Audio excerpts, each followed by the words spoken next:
I was inspired by a Claire Saffitz recipe again. I know that happens often, thank you Claire. And I decided to transform the all-purpose enriched dough into a sourdough and protein version. Why? Because sourdough, its lovely flavor, is beneficial when combined with protein because it breaks it down into smaller molecules that are easier to digest for your body. And each slice of this basic brioche has about 10 grams of protein, which is roughly double of the classic recipe. Now, I said all purpose.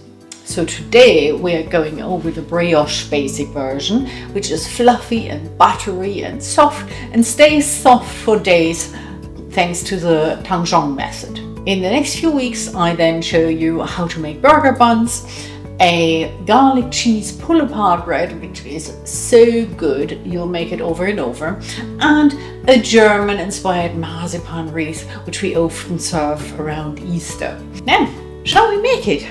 2 days before you want to bake your brioche, start by making your tanzhong, mixing flour and milk on a stovepipe top in a saucepan until you have a potato mash-like consistency, really smooth. Put that in a stand mixer bowl and allow to cool until the next day.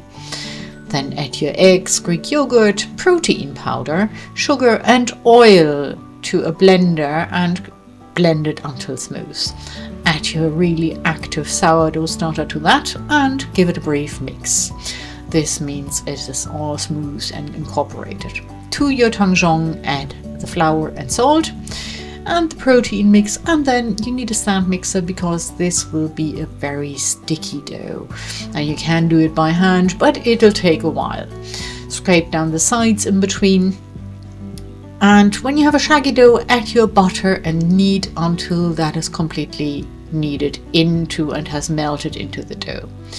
And then every 30 minutes you want to do a set of stretch and folds until your dough feels visibly smoother and has more resistancy, and that means you have built enough gluten to give it its final rest, or its bulk-proof rather, for about 6 hours or so on the countertop, and then overnight in a lidded plastic container, ideally as I do it here, with with the lid, just loosely on, and cold ferment overnight. The next day then you can grease your loaf pan. I use a 1 pound loaf pan for the perfect rise. And then I split the dough into 2 pieces, and each of these pieces into 8 more pieces. So you get 2 brioches out of this. And how you shape them is you flatten them slightly with your hand, then pull all 4 corners together until you have a kind of garlic shaped parcel, and then roll that with the rough side down on your countertop for a smooth bowl. Then you line them all up in your loaf pan, put them in a plastic bag so they don't dry out until doubled in volume and really fluffy and risen. Now whisk a little egg and brush the brioche, and then bake it at 175, 350 Fahrenheit for about 25 to 35 minutes, or until really golden and fluffy. And that is your basic dough. As you can see, it is fluffy, it is soft, it's buttery, all you want from a brioche. But of course it has 10 grams protein per slice and sourdough.